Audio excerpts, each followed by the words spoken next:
Hey guys, this is going to be a little rant, and not really serious. This is more just over a little qualm I have about certain things in metal, or in music in general, and especially music collecting. This is basically just the idea of bonus tracks, and the fact that I nearly sneezed. The fact that bonus tracks have become such a way to extort collectors nowadays. You can find back in the 80s, you're seeing bonus tracks on for certain formats, like a cassette would have a bonus track, or a CD would have a bonus track, so you could buy this. So they would like coax you into buying that format. Sometimes CDs were like $20, while a cassette was $7. So you buy the cassette, you're missing a track, it's on the CD. Understandable, I guess. It's kind of slimy, but you know, they wanted to spend more money, obviously. But yeah, basically it came down to stuff like that. And then in the 90s it was more like Japan bonus tracks, which is good in one way because Japan has to pay more for their CDs, so give them a little bit extra. And another good thing is that in all the reissues that have been coming out lately, they put the Japan bonus tracks on there for the US citizens, because Japan CDs, to buy them on Discogs or anywhere, or eBay, usually but three times the cost of basically the original CD from States or from like North America. But yeah, like I was saying, bonus tracks can be a bitch. For example, this sorry about that, I heard something there. This Liedman CD came with 10 bonus track or 10 tracks when I ordered this or bought it, standard edition. And when I looked at online, there was a special edition with an extra bonus track and bigger packaging. So I had to sell my normal copy to my friend for a few dollars less than what I paid for it. Boo-hoo, whatever, I don't really care about a few dollars, but it just pissed me right off because of the fact that I want these tracks, I want to listen to them, and I don't want them downloaded, I don't want to pirate them so I can listen to them, I want them on the CD, so. And it's a good bonus track on the CD, so, I don't know, it's fucking pain in the ass. And I know I'm probably going to get a little bit of hate for this, but the same thing with this Marilyn Manson, they're not really great bonus tracks. Like, it's nothing like, oh, I would be pissed off if I didn't get them. But the special edition with the bonus tracks came with this cool, like, textured cover and stuff. And obviously, all editions came with this black CD, which is cool. But yeah, it came with 3 bonus tracks, 3 of the songs played acoustically, which I found interesting. But yeah, shit like that. And then even like crazy shit like this thing here, KFR Death from 2014, the limited edition copy painted in human blood from the original artist, limited to 30 copies. How the fuck is anyone gonna get this? I had to pay $50 for this CD just so I could get the bonus track and the cool artwork. Obviously, the artwork is fucking amazing. But like these bonus tracks, they shouldn't be put on this one CD that costs so much more. When other people probably wants to listen to them, it just gets on my nerves. You're keeping music from people. Like this Amorphous CD, like this reissue here has 4 extra bonus tracks, but I'm not sure. There might be other bonus tracks on other copies, like this Amorphous CD. Like that happens all the time, and I get really annoyed by the fact that I'm afraid to buy a CD sometimes in a store without doing any like any research, because I'm afraid I'll buy the CD and then I'm getting a fucking copy with 2 or 3 tracks missing. Like, who the fuck wants that? The same thing with what we're listening to right now, which I had the CD here just in. I probably just moved it. Oh, here it is. Which is Cauldrons. Tomorrow's Lost. First off, I hate this packaging. Just if you can see that in the light there, or you might not be able to see it. I don't know. If I can get, I'll just talk while I'm trying to get into the light there. Oh, you can see it there. See the scratches on the front? Yeah, that happens. That was like that before I even bought them. I didn't notice until I opened the packaging. But yeah, that's one reason I hate flimsy digipacks. Them hardcover digibooks and even normal digipacks, like this Which one here, don't really ever have problems. It's these really flimsy, thin ones that are basically shit. I can't stand them. And they have these stupid fucking sleeves for the CDs. Hate those. But beyond that, it's just bonus tracks in general. This came apparently with 5 bonus tracks only on the LP. What the fuck is the deal with that? You buy the LP, you're getting better sound. that should be the benefit of paying a little bit extra. I think bonus tracks shouldn't be a fucking thing, unless the bonus tracks are going to be, like, the CD with the bonus tracks is going to be there every time. Or at least they don't make it limited to 2 copies or limited to fucking 20 copies, kind of bullshit. I've seen this so many times where, oh, we're going to limit it to 300. Yeah, so what about anybody else who wants to listen to it? They gotta fucking torrent your album? Do you want that? Do you want to fucking legally download? And I know some bands don't even have choice over it. It's the label's idea. But the thing is that, do you want a fan to have to pay $5 or $6 extra for 2 songs, and then end up, you know, buying it, and then next thing you know, one of their friends sees it, oh yeah, that's cool, oh, you got bonus tracks, let me go try to find that. Goes on fucking Discogs, $50, $60, $70, $80, because somebody wants to fucking flip it and make a little bit extra cash because of the bonus tracks. It's bullshit. I think shit like that is just fucking garbage.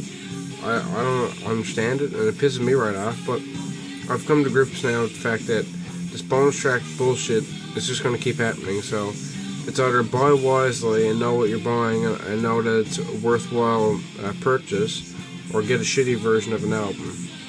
That's all you can really do at this point. It's happened to me 1,000 times before, where I'll buy an album, realize there's a better edition of it, and then have to keep the shitty version because everyone I know already owns a shit version because they didn't buy the good version. So, what the fuck? It just gets really, fucking gets on my nerves. And I don't use Discogs, I don't use eBay. Not yet. I probably will get an account. I already have an account, but I'll probably start selling my crappier, like, standard edition CDs on there. But it just pisses me off because you save up all your money. Like, I'm not working at the moment. I'm a 16-year-old dude who lives in a small community where jobs aren't just, like, you know, being tossed at you. You kind of have to wait for a job to come up. And I don't have much money at the moment.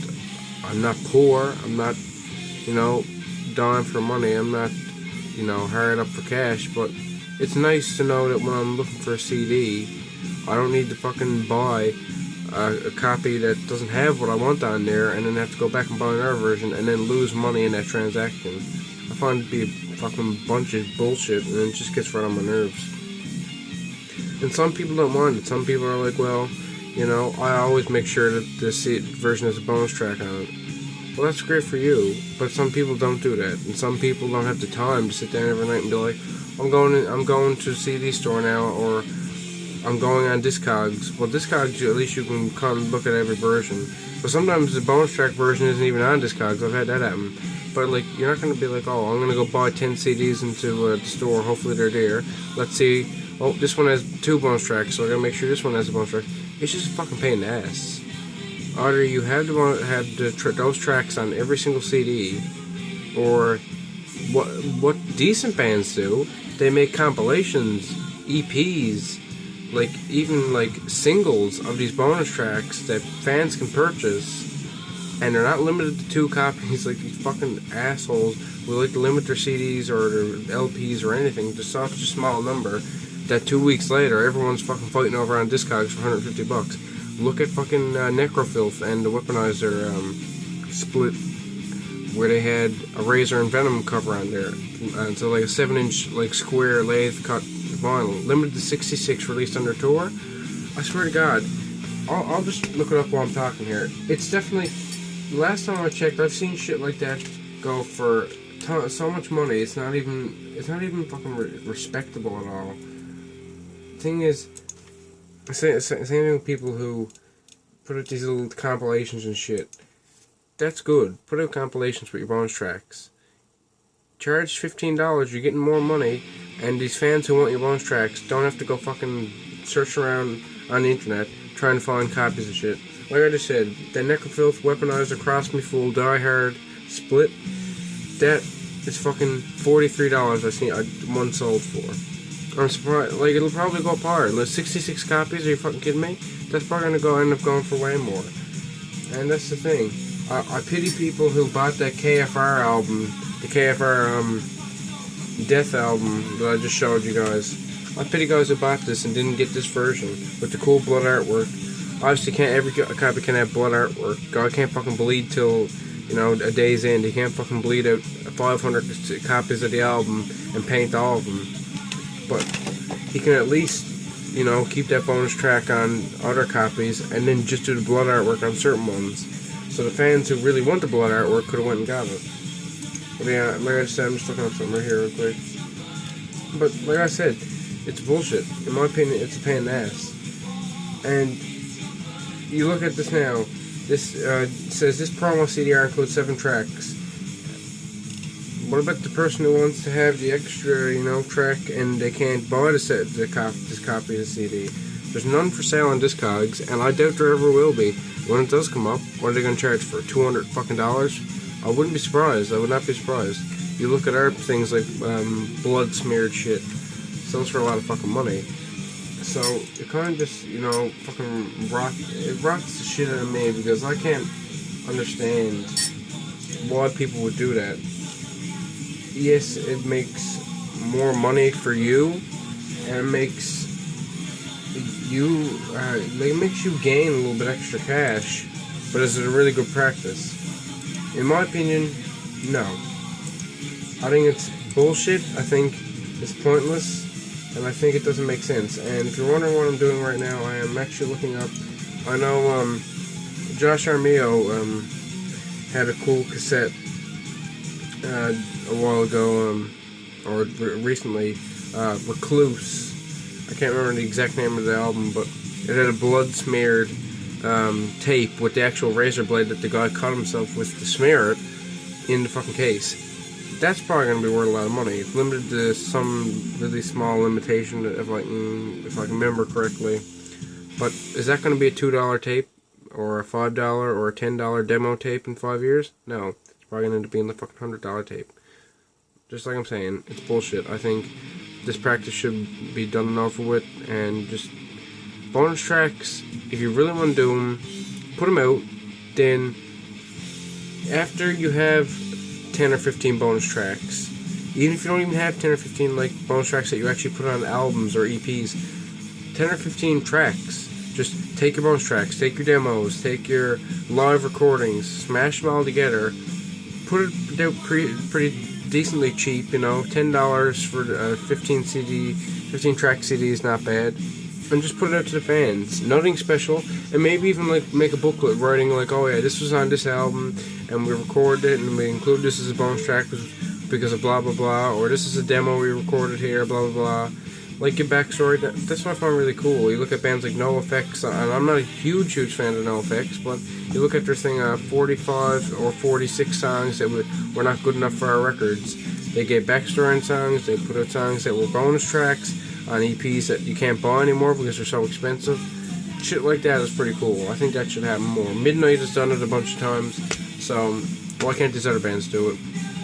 That's all I'm going to say about that. And I know sometimes there's label obligations where these bonus tracks can't be taken from across label deals that end up happening, but at least do something, like just find a way to get these demos and bonus tracks and shit out to the fans so they can enjoy it, because everyone wants to hear it usually. It's not just like, oh, that's garbage, nobody wants to hear it. Bonus tracks are usually something people want to hear. It's more material from their favorite band. It's just kind of thing. Like the same thing. One more word on this. I know this is a longer video than you would have expected, but I bought this, the Type O Negative. I think I've brought this up before. Box set. I know most of these CDs have bonus tracks. I know Life Is Killing Me had a second disc. It's a Germany release, I believe. But yeah, all these have no bonus tracks.